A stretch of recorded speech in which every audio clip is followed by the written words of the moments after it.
Hi, welcome to Minneapolis Expression. My name is Brandon Ferdig, and today we have a very special guest on, a guest who will tell us a little bit about watching out on the internet, because there are people there who, well, don't have the best intentions in mind. Let them know a little bit about what it is that you do. Hi, folks. I am a moderator on a website, on an internet website by the name of romancescams.org. And what we do is help victims of internet romance scams and other types of scams as well, but we specialize in international romance scams. It's increasing dramatically. It's devastating for victims. And I'm a moderator there, so our role is to help victims through the shock and the horror of discovering what it is that they're going through and bring them back into health. Now, there's a lot of scams, and I'm sure just about anyone out there has gotten, I don't know why I took my glasses off, have gotten the, you know, I've gotten those silly emails that say like, hey, I'm part of a royal family, right. And right. we're just, our assets are frozen or something right. like that, and if you give us a check for, you know, right. $20,000, it'll free up our assets. Those are a fortune worth $25 million, and we'll give you $2 million back. Those are called 419 scams. Oh, there's a term for them. There's a term for them, and they were developed because that is the penal code in Nigeria, is Penal Code 419, that has to do with those types of scams. And I think everybody, not everybody, I'm sure, but the vast majority of people are aware of them now. Yep. And throw them out. Click on spam, and they're gone. These are completely different. They're insidious. They are organized. They prey on people that the only thing that they're guilty of is being willing to go on a dating website. They're set up. They're devastating. You're talking about a scenario where I'm single and I want to look for love. Right. And throw a wider net. Yeah, the eHarmony guy, you right. know, the 29 love tests will be able to help you find the best compatible match. Right. And so I do those tests. The cute little grandpa. Yeah, and I find a match. Right. And she's beautiful and she's nice and we have a lot of rapport. Right. Are they that good? They are that good. They are organized. They use scripts. They actually... And of course, she is not who she says she is. She is a he. She's probably a he. She is a young man sitting in a sweaty internet cafe somewhere, working you for your dollar.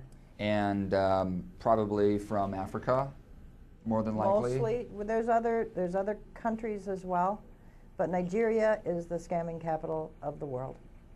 Yes. So Nigeria, Ghana, now Benin. We're seeing them in Malaysia, Netherlands, Canada, but the vast majority of them are still coming out of Africa. Yes. And okay, so I've met this woman, supposedly this woman, Beautiful woman. At some point in our relationship, she then, and this is where the scam takes place. Now that she has gotten some emotional, attachment and some connection there, and I'm excited because I have this girlfriend on the internet, who of course I have never seen. Have I heard her voice? Many times you have heard her voice, but if you have, it's either the sister or the girlfriend or the wife or somebody they hired off the street to play the part. And what if you've heard his voice? Mm-hmm. Is that a hired voice as well, or is that maybe just they him? work in teams. So you're going to find one that will work the phones with any particular victim, so it's the same voice over and over again. Many times they will have an accent, but it's explained away by the fact that they were raised internationally. Mm-hmm. Their parents are from different countries, so they spent most of their growing up years traveling from country to country to country. So even though they claim that they now live in the United States, they have accents, and they explain them away through an international. So they're typing in from a foreign country, and they. You don't know that. I don't know that, but they claimed that they're from the United States, right. or they claim they're in the United States at the time of the, because their profile will probably say right. California or exactly. Bozeman, Montana, Anoka, Minnesota, whatever. And I found them right. I had Yeah, I found them saying that they're from Buffalo, Minnesota. I found them in St. Paul. I found them in Anoka. They are not in Buffalo, Anoka, or St. Paul. They are sitting in Nigeria or Ghana. And up to a point, it's just a lie. Well, how would you know?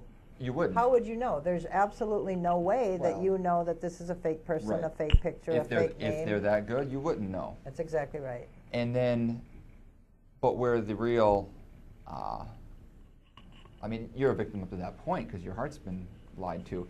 But where the real hook and the real victimization in terms of resources and cash come is when they then come up with some fabrication about. And that's a very money. Gradual fabrication. They don't come out right on the beginning and say this is what's going on. They very gently pull out of the person that they're speaking to what it is they're looking for, what kind of things they like to do, what kind of things, what kind of hobbies, what kind of a person do you see yourself being? I suppose that helps them tailor what scam to pull over your eyes. It helps them tailor the personality so that they can become the perfect mate for this individual. Yeah. And then they reinforce it little by little by little as time goes on till the person completely falls for them. Then at that point, they usually end up overseas, normally in Africa, for business.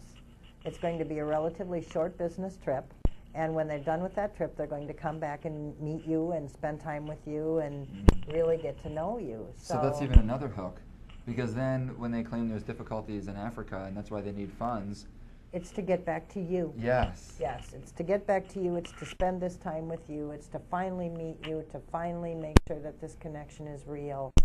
And I just need a little bit of help for this reason or for that reason, or I become sick and I can't get the medicine, or I got robbed and I'm in a hotel and I can't get out of the hotel. They've confiscated my passport and I can't come home to you until I get a couple $100 to pay the hotel bill. Or I don't mean to make jest of this, but I mean, you read, I talk to friends, like, hey, you know what you got to say to a girl to get her to like you, and you're like, it's like, hey, I know how to get a girl to like me or whatever, No, these guys know how to get a person to like them. They know exactly how to do it. They're trained. Many of them have college degrees. Many of them are professionals. There are psychologists. There are doctors. There are lawyers. There are engineers. So I assume, professionals. Why would a professional do this? Because it's that lucrative? It's that lucrative, and there's no laws. There are no laws in Nigeria that touch them. In fact, they estimate that about 50% of the police force are on the take, and they actually protect the scammers. And they look at the pictures, and they look at the profiles, and they tweak them over time, and they use the ones that are more effective, and they share them with other scammers. And this is very organized, very insidious, very dangerous, and devastating.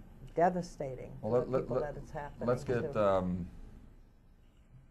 For the sake of interesting conversation, why is it dangerous? Well, number one, a lot of it, and again, anybody's guess is how much, but they are associated with terrorism. At least a portion of the scammers are tied in with terrorist organizations. The FBI doesn't necessarily like to talk about it or admit to it because there's no dollar amounts that they can put on it, but they do know that at least a portion of it is going there. We have had victims that have unknowingly been accomplices in crimes. They're set up in reshipping scams. They are set up in money laundering scams, and they've been prosecuted. They have been arrested. Some of them have gone to prison, and they really truly had no idea that they were doing anything other than helping someone that they thought they had come to care for. And how does that happen? How do you commit a crime and not know it? Well, there's a couple different ways. They can tell you that they have paychecks that they have stuck over in Africa and they can't cash. And of course they want to come home to you. So if they can get you the check, their paycheck, and they're extremely good fraud factories. They actually estimate that the top fraud factory in the world is in Lagos, Nigeria. You mean these forgeries? These forgeries, yeah. These forgery factories. So they send you a check, ask you to deposit it, cash it out, and then turn around in Western Union the money so that they can purchase their airline ticket and come home. So your bank accepts the check? Absolutely.